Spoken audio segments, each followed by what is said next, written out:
Hello नमस्कार साथियों, royal संस्थान उदयपुर में आप सभी का हार्दिक स्वागत है। वेलकम दोस्तों। तो दोस्तों, अपनी सीरीज चल रही थी एमपी पैट का अपन पीवाई क्यूज इंपोर्टेंट क्वेश्चन जो एग्जाम में आने वाले एग्जाम ओरिएंटेड क्वेश्चन अपन सॉल्व कर रहे थे। तो उसी कड़ी में आज की क्लास को अपन लेके आए हैं एग्रोनॉमी के वेरी इंपॉर्टेंट क्वेश्चन।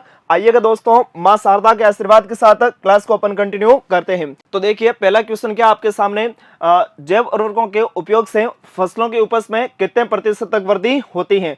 तो पहला ऑप्शन है 40 से 60%, नेक्स्ट 20 से 40, 60 से 80 या फिर 50 से 70। एक्चुअली में जो वृद्धि होती है वो कितनी होती है दोस्तों, 20 से 25%। कितने प्रतिशत होती है, 20 से 25। लेकिन आरबीएससी बुक में कई बार इसको 10 से 15 भी दिया गया है। यहाँ अपने पास जो आंसर जाएगा तो 20 से 25 के आसपास वाला आंसर है वो कौन अपने पास में, 20 से 40%। ये पहले पीवाई क्यूज आया हुआ क्वेश्चन है, तो इसका आंसर कौन सा माना था उन्होंने, 20 से 40%। चलो नेक्स्ट है, आपको यह भी ध्यान रखना है, जैव उर्वरकों मतलब बायो फर्टिलाइजर का आपने प्रयोग किया है तो रासायनिक जो उर्वरक दे रहे हैं उसकी भी मात्रा में आपको कमी करनी पड़ेगी। और वो भी कमी कितनी बोलो, 20 से 25, या अगर किसी बुक में इसको 10 से 15 भी दिया गया है। यस, तो नेक्स्ट बढ़ते हैं अपन। बायो फर्टिलाइजर मतलब जैव उर्वरक को किन नामों से पुकारा जाता है, उसके अन्य नाम कौन कौन से। तो इसको अपन बायो इनोकुलेंट बोलते हैं, जीवाणु कल्चर मतलब बायो कल्चर भी बोलते हैं। तो इसके दोनों नाम है, क्या नाम है बोलो, दोनों। और किस नाम से, तो और बायो फर्टिलाइजर या जिसको हिंदी में बोलते हैं जैव उर्वरक के नाम से भी जाना जाता है। तो इसका आंसर राइट कौन सा होगा बोलो, सी। कौन सा राइट होगा इसमें, सी। नेक्स्ट है, देखिएगा दोस्तों, वेरी वेरी इंपॉर्टेंट आपके लिए न्यूज है, खुशखबरी है। क्रैश कोर्स स्टार्ट हो गया है MP PAT, UP CATET, BCE और अपने पास सीयूटी आईसीआर के लिए। तो आप सभी अलग अलग स्टेट से हमारे साथ जुड़ सकते हो और सभी के टेस्ट सीरीज के साथ साथ आपको रिकॉर्डेड कोर्स भी मिलेगा, और जिसमें सीयूटी आईसीआर की कुछ क्लासेस हो सकता है आपके लाइव भी रहे।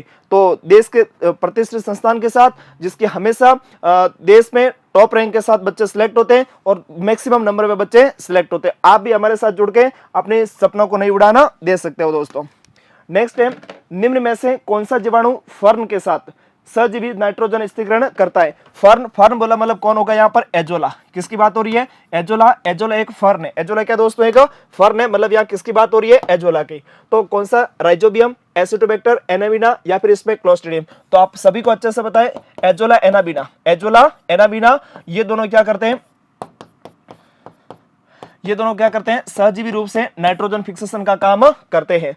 ठीक है ना, यस। बड़े आगे, राइजोबियम की विशेष प्रजाति ही दलहनी फसल की विशेष प्रजाति के साथ जड़ ग्रंथियां बनाती हैं, जिसे कहते हैं पर्टिकुलर राइजोबियम। जैसे राइजोबियम मेलिलोटी, तो राइजोबियम मेलिलोटी पर्टिकुलर क्रॉप के साथ ही लगेगी, हर किसी क्रॉप में वो लगेगी नहीं। तो इसको अपन क्या बोलते हैं, इसको अपन बोलते हैं cis inoculation, cross inoculation, trans inoculation, या इनमें से कोई नहीं। तो इसको क्या बोलते हैं बोलो, अपना क्रॉस इनोकुलेशन। क्या बोलते हैं बोलो, इसको क्रॉस इनोकुलेशन कहा जाता है।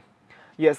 नेक्स्ट, सोयाबीन का किस जीवाणु के साथ क्रॉस इनोकुलेशन करते हैं। तो सोयाबीन का मतलब क्रॉस इनोकुलेशन करते हुआ राइजोबियम की एक पर्टिकुलर स्पीसीज एक पर्टिकुलर क्रॉप के साथ ही या पर्टिकुलर फसल के साथ ही संबंध बनाती है और वो नाइट्रोजन फिक्सेशन करती है। तो उसका अपने पास सोयाबीन का पूछ रहे हैं, तो राइजोबियम मेलिलोटी ये तो किसमें करती है बोलो, रिज्का मेथी सेंजी। किसमें करती है, रिज्का, और किसमें मेथी, और किसमें बोलो सेंजी। तो ये तो सोयाबीन में होगी नहीं। पीछे कौन बचा, राइजोबियम लोटी, तो ये तो अपने पास तिपतिया घास होती है, ये लोटस क्रॉप होती है उसमें। और राइजोबियम ट्राइफोलाई किसमें लेते हैं अपन, बरसीम में। किसमें लेते हैं बोलो, बरसीम में। और ऑप्शन कौन बचा, राइजोबियम फ्रेडी, तो फ्रेडी किसमें लेते हैं, सोयाबीन में। फ्रेडी के अलावा कभी आ जाए अपने पास में जेपोनिकम, तो वो भी किसमें लेते हैं बोलो, तो वो भी अपने पास किसमें लेते हैं, सोयाबीन में काम में लेते हैं। और ये तो किसमें लेते हैं, तिपतिया घास। ठीक है, तिपतिया घास या इसको लोटस बोलते हैं, क्या बोलते हैं इसको, लोटस में काम में लेते हैं। नेक्स्ट, आप सभी को अच्छे से बताएं, स्पेशली अपने पास एमपी पैट, आप एमपी से बिलोंग करते हो, अपने स्टेट में टॉप रैंक लाना चाहते हो, तो जुड़िए हमारे कोर्स के साथ। रिकॉर्डेड कोर्स है, कुछ क्लासेस आपको लाइव भी मिलेगी, और अगर आपने अच्छा दमखम दिखाया तो हो सकता है हम आपको टेस्ट सीरीज भी इसके साथ फ्री दे दें। चलो, इसके क्या क्या फीचर हैं, ऑफलाइन क्लासरूम्स आपको लाइव बैच भी मिलेगा कंप्लीटली, और 12+ फैकल्टीज आपको अच्छे से पढ़ाएगी। डाउट क्लास है तो भी, एक्सरसाइज सीट है तो भी आपको मिलेगी, डीपी भी मिलेगी, और 4 के पैनल पीडीएफ भी मिलेगी दोस्तों। चलो नेक्स्ट क्वेश्चन है, एजोला क्या है। तो अपन अभी पढ़ा था, एजोला किसके साथ था, एनाबिना के साथ था। क्या बना रहा था, सहजीवी संबंध, और वो क्या कर रहे थे, नाइट्रोजन फिक्सेशन। तो एजोला क्या, एक फर्न है, या बोलते इसमें free floating water fern. Free floating water fern. Actually क्या है दोस्तों, फर्न है और कैसा है, फ्री फ्लोटिंग वाटर फर्न है। यस। नेक्स्ट, मूंगफली की खेती में किस संवर्धन को प्राथमिकता देनी चाहिए? तो मूंगफली मतलब कैसे, लेग्यूमिनेसी है, तो लेग्यूमिनेसी आप किसको प्राथमिकता दोगे, बोलो राइजोबियम को। किसको दोगे, राइजोबियम। और राइजोबियम की कौन सी स्पीसीज लोगे, तो राइजोबियम लेग्यूमिनोसोरम। कौन सी दोस्तों, राइजोबियम लेग्यूमिनोसोरम। यस। उसके बाद में दलहनी फसलों की जड़ों में पाई जाने वाली गांठों मतलब ग्रंथियों में गुलाबी रंग कौन पैदा करता है? तो देखो वो कौन करता है अपने पास में, लेग हीमोग्लोबिन। इसका कलर कैसा होता है, गुलाबी कलर होता है। और ये क्या करता है बोलो, तो ये क्या देता है, ऑक्सीजन। और ऑक्सीजन ये किसको देगा, तो आप सभी को अच्छे से बताएं, दलहनी पौधों की जड़ों में भी कौन, गांठों में कौन होता है, बोलो राइजोबियम। तो राइजोबियम भी क्या, एक ऑर्गेनिज्म है, जीव है, उसको भी क्या चाहिए, ऑक्सीजन। तो उसको ऑक्सीजन कौन देगा, लेग हीमोग्लोबिन। कौन देगा, बोलो लेग हीमोग्लोबिन। यस। तो लेग हीमोग्लोबिन, इसको कौन कौन से न्यूट्रिएंट बनाते हैं, तो आयरन, और कौन इसमें, मैग्नीज, और कौन बोलो इसमें, कोबाल्ट, ये इसको बनाने में सहायक होते हैं। अपने शरीर में क्या होता, हीमोग्लोबिन। प्लांट के में क्या होता है, इसमें लेग हीमोग्लोबिन। अपने में भी जो ऑक्सीजन की सप्लाई करता है वो कौन करता है, हीमोग्लोबिन करता है।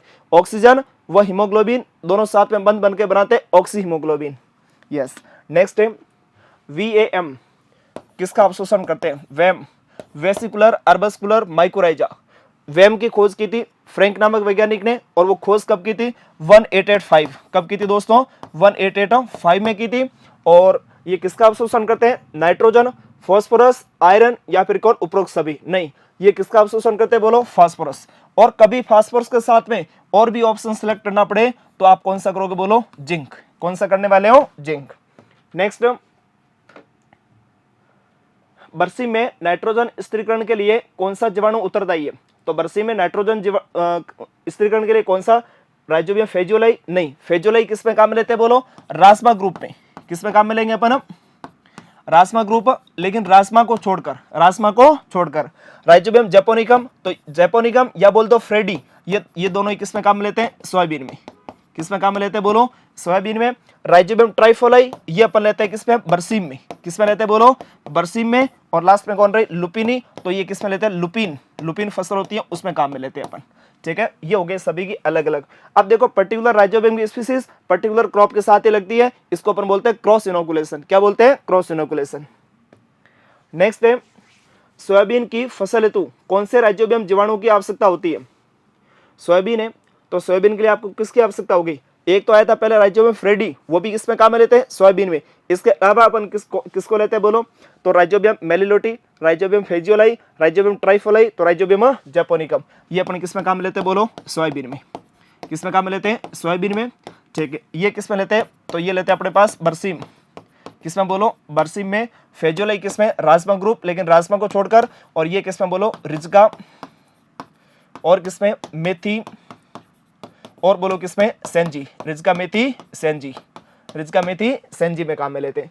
अब आपको ये भी पता हो राइजोबियम का पुराना नाम क्या है, बेसिलस रोडिसिकोला। बेसिलस रोडिसिकोला। राइजोबियम का जो एक पैकेट आता है वो कितना होता है, 200 ग्राम का। कितना, बोलो 200 ग्राम का पैकेट होता है। और जो कितना केजी सीड के लिए, 1 केजी सीड के लिए अपने पास सफिशिएंट होता है कितना, 20 ग्राम। कितना होता है, 20 ग्राम। अगर 200 ग्राम का पैकेट है तो आप कितने के लिए लोगे, बोलो कमेंट करके बताओगे इसमें। 1 केजी लिए कितना, 20 ग्राम, तो 200 ग्राम का पैकेट कितने के लिए सफिशिएंट होगा। ठीक है, चलते हैं आगे। चलो आज के लिए अपने पास इतना ही, और मिलते हैं अपन किसी नेक्स्ट क्लास में। तब तक के लिए धन्यवाद दोस्तों।